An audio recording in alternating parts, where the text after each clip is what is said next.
조갑제 TV 시청자 여러분, 저는 지금 서울 상암동에 있는 박정희 대통령 기념관 앞에 와 있습니다. 제1전시실은 문이 닫혀 있습니다. 지금 이곳은 수리 중에 있습니다. 그러니까 을씨년스럽습니다. 요사이 진행되고 있는 박정희 대통령 지옥이라는 역사 파괴의 현장이기도 합니다. 여기에 박정희 대통령 동상이 서야 하는데 방해 세력들 때문에 세우지 못하고 있습니다. 작년은 박정희 대통령 탄생 100주년이었지만 기념 우표도 정부가 못 만들게 했습니다. 정권이 바뀌었다고 해서 역사 지우기가 여기서 진행되고 있습니다. 오늘따라 태극기도 좀 힘이 없습니다. 바람이 더 세게 불어야 되는데 몇 달 있으면은 이것도 새로 단장해서 손님을 맡게 될 것입니다. 저기 무슨 표시 하나가 있는데 한번 가서 읽어보겠습니다. 대한민국의 대동맥 경부고속도로네요.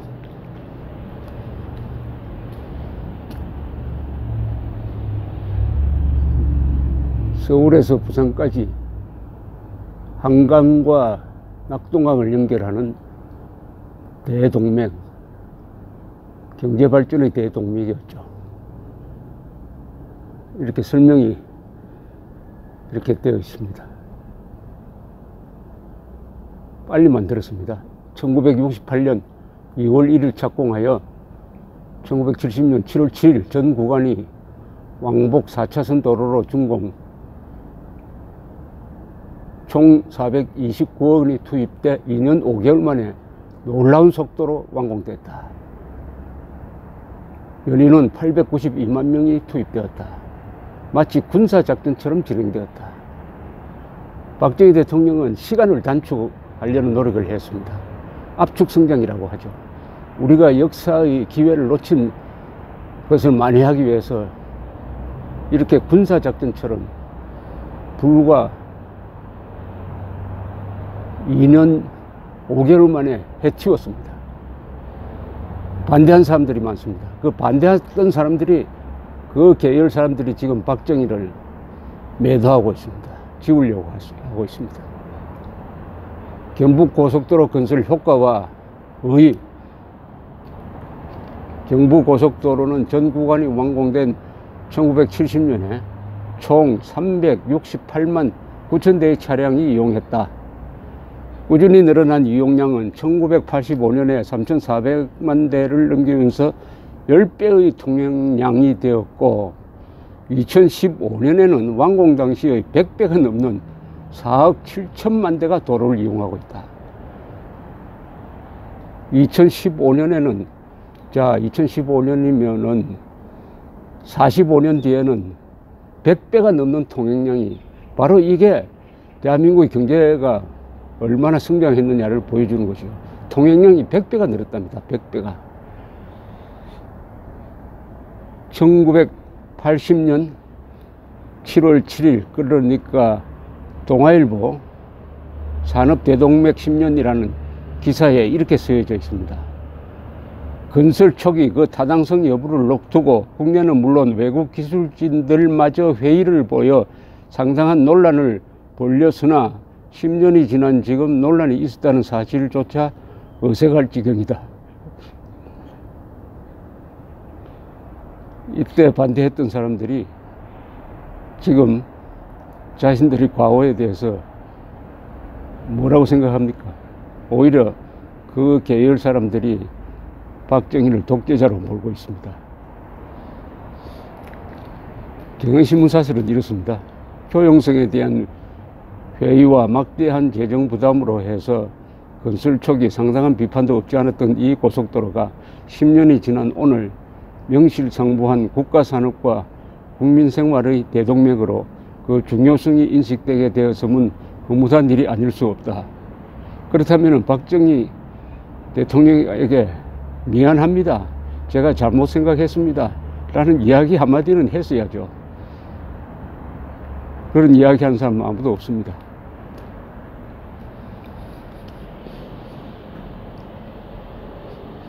박정희 대통령을 역사에서 지우려고 하면 할수록 박정희 대통령은 더 커지는 사람입니다. 세계가 알아주는 박정희 개발 모델입니다. 세계가 알아주는. 좌파 대통령들도 외국에 나가면은 온통 박정희 칭찬을 하니까 속으로는 아마 느끼는 바가 있었을 것입니다. 박정희는 최단 시간에 최악의 조건에서 최소한의 희생으로 최대의 업적을 남긴 분입니다. 한국인을 2000년 역사상 처음으로 가난으로부터 해방시켰습니다. 그리고 국제사회에서 건강하고 활력 있는 나라로 변모시켜서 오늘날 세계 제7대 경제대국 민주국가로 만드는 기틀을 마련했습니다. 그분은 서민 속에서 살고 서민 속에서 죽고 싶다는 말을 한 분입니다. 그분은 특권층을 싫어한 사람이었어요. 그러나 경제개발을 하기 위해서는 대기업이 앞장서야 된다 해서 세계적 대기업을 키웠습니다. 무엇보다도 박정희는 영웅시대를 만든 사람입니다. 혼자만 영웅이 된 것이 아니고 당대의 모든 한국인들을 영웅으로 만든 사람, 그런 의미에서 진정한 영웅이었습니다. 그때 박정희를 독재자로 몰면서 사사건건 반대하던 사람, 경부고속도로 건설도 반대하고 한일국교 수립도 반대하고 중화공업 정책도 반대하고 새마을운동도 반대하고 반대를 직업으로 삼았던 사람들이 민주투사로 위장을 해가지고 그 후예들이 지금 대한민국의 실권을 장악해서 박정희를 지우겠다고 합니다. 과거는 하나님도 바꿀 수가 없습니다. 권력으로 과거를 바꾸겠다는 자, 역사의 불효자입니다. 역사의 반역자입니다. 전체주의 국가에서나 할 수 있는 일입니다. 박정희는 역사 속에서 그냥 두면 됩니다. 자꾸 건드리면 박정희가 살아서 건드리는 사람들을 벌주게 될 것입니다.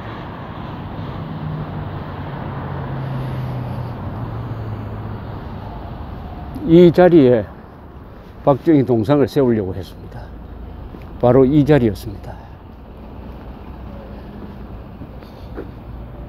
이 자리에 박정희 동상을, 제가 지금 그림자가 있습니다. 여기에 박정희 동상을 세우려고 했는데 못 세우게 합니다. 이런 해괴한 일이 20세기, 21세기 지구상에서 일어날 수가 있습니까? 박정희 기념관에 박정희 동상을 세우지 못한다? 링컨 기념관에 링컨 동상을 세우지 못한다? 해군 만들고 배 짓지 못하게 한다? 공군 만들고 전투기 갖지 못하게 한다? 똑같은 일 아닙니까? 박정희를 우리가 가졌다는 것은 대한민국의 자랑입니다. 그 박정희를 잘 연구하면은 개인도 행복하게 되고 조직도 성공하게 되고 나라도 커집니다. 여기 지금 상암동 미디어시티, 이런 문명 건설의 기초를 만든 분은 자유민주 시장경제를 채택한 이승만 북욱 강병 노선으로 최악의 조건에서 최단 시간에 최소한의 희생으로 최대의 업적을 남긴 박정희, 이 두 분을 빼고는 이야기할 수가 없습니다. 이 두 사람은 한국 민주주의의 아버지요 어머니입니다.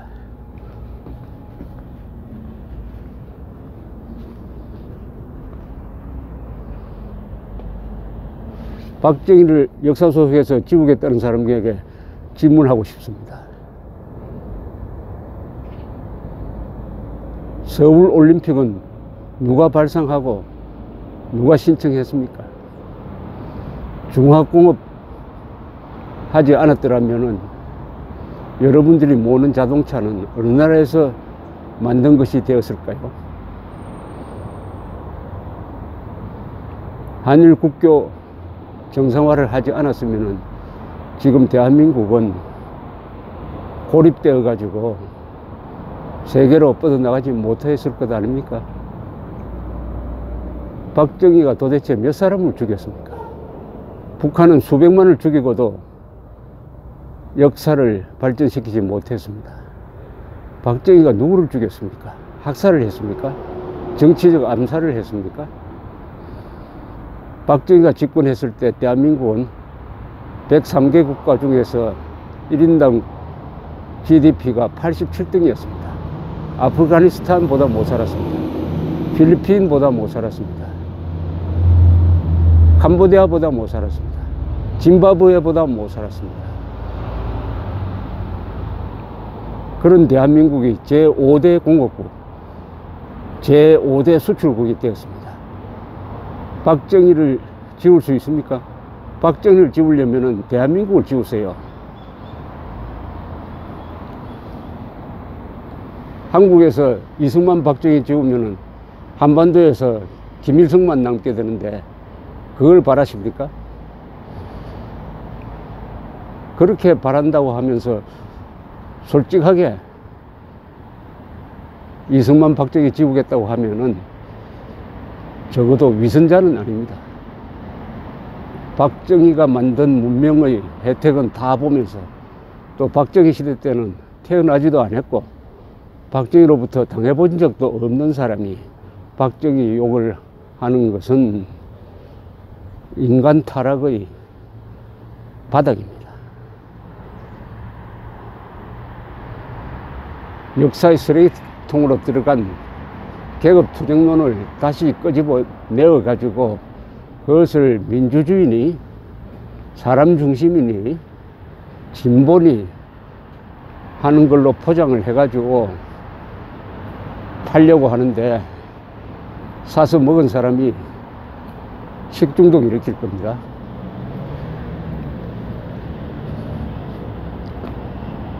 저기 새마을 깃발이 풀려기고 있습니다. 여기 박정희 대통령의 글씨가 있습니다. 새마을 정신, 대통령 박정희. 박정희 대통령의 정신이 느껴집니다. 힘이 있는 글입니다. 정신을 번쩍 나게 하는 글씨체입니다. 박정희 대통령은 한글 전용 정책을 쓰다가 자신이 실수했다는 걸 알았습니다. 그래서 나중에는 한자도 같이 가르치도록 했습니다. 그러나 너무 늦었습니다. 그 뚝이 터져가지고 지금 한글 전용으로 가서 우리 국민들이 어휘 능력이 부족하고 분별 능력이 부족해진 것, 이게 좌파 득세의 한 원인이 된 것은 박정희 대통령의 잘못입니다. 박정희 대통령 연구는 박정희를 숭배하자는 게 아닙니다. 박정희를 분석해서 우리가 참고로 할 게 뭐냐를 알게 하자는 거죠. 새마을 정신, 대통령 박정희. 이 자연 속에 새겨지니까 더 정감이 있고 박정희와 가깝게 느껴집니다. 새마을 정신, 새마을 운동은 바로 풀뿌리 민주주의 운동이었습니다. 새마을 운동은 농촌에서 아래로부터 솟아오른 농촌 개조 운동이자 국민의식 교육 운동이었습니다. 자발적으로 했습니다. 박정희 대통령은 전국의 수만 개의 자연불학이 서로 경쟁하도록 했습니다. 잘하는 마을에 지원을 했습니다. 못하는 마을은 지원을 하지 않았습니다. 이렇게 하니까 경쟁적으로 잘하게 된 것입니다. 시장경제의 개념을 도입한 거죠. 지금식으로 못하고 가난한 마을 중심으로 지원했으면 새마을운동은 그냥 관제운동으로 끝났을 겁니다. 박정희 대통령은 일머리를 아는 사람입니다. 어떻게 하면 국민들을 신나게 만드느냐. 박정희 대통령은 평생 교사, 군인, 혁명가, 경영자의 길을 걸었지만은 그 바탕은 교사였습니다. 이분은 국민들을 가르치려고 한 사람입니다. 여기에 설명서가 있습니다. 박정희 대통령께서 새마을운동이 전국적으로 확산되던 때 1979년 공장 새마을운동 공장 조경경진부문 최우수 업체로 선정된 수원 소재 삼익 필터에 친필 휘호를 새겨 하사하신 것입니다. 자연석에 부착 정원에 설치하여 30여 년간 소중히 보존해 오던 것을 이라이코움이 2013년 9월 26일 박정희 대통령 기념관에 기증한 것입니다. 여기 공장 조경 경진 부문이라고 했습니다. 공장 새마을운동의 하나로 조경을 했습니다. 이 조경이란 말을 유행시킨 사람이 박정희 대통령입니다. 이 박정희 대통령은 미술적 감각이 뛰어난 사람이었습니다. 그래야 하여 중화공업 건설 중에도 환경 보존을 강조했고, 조경 어떻게 아름답게 가꿀 거냐, 조경을 지시를 해가지고 자연보호운동의 시작은 박정희 대통령입니다. 조경까지.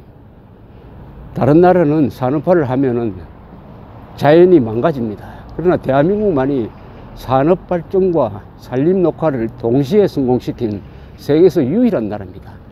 그것은 박정희 대통령이 살아있는 모든 것을 사랑한 덕분입니다. 사람도 사랑하고, 특히 가난한 사람, 약한 사람을 동경하고, 식물, 동물, 풀 한 포기까지 소중하게 여겼던 분이니까 산림녹화, 조경, 환경보존이 가능했던 것입니다. 그런 박정희를 역사 속에서 지우려고 하는 자가 지워지게 될 것입니다. 또 그렇게 만들어야 그것이 정의입니다.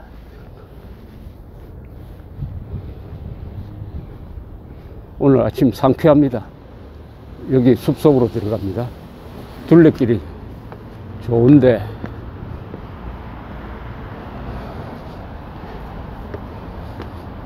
박정희 대통령의 영혼이 우리 대한민국과 함께 해야 오늘날의 위기를 극복하고 박정희 대통령이 꿈꾸던 자유통일을 맞이하게 될 것입니다. 태극기는 절대로 내려질 수 없습니다. 박정희도 절대로 지워질 수 없습니다. 박정희를 지우려는 자, 역사의 불효자들 반드시 그 대가를 치르게 될 것입니다. 치르게 해야 됩니다. 감사합니다.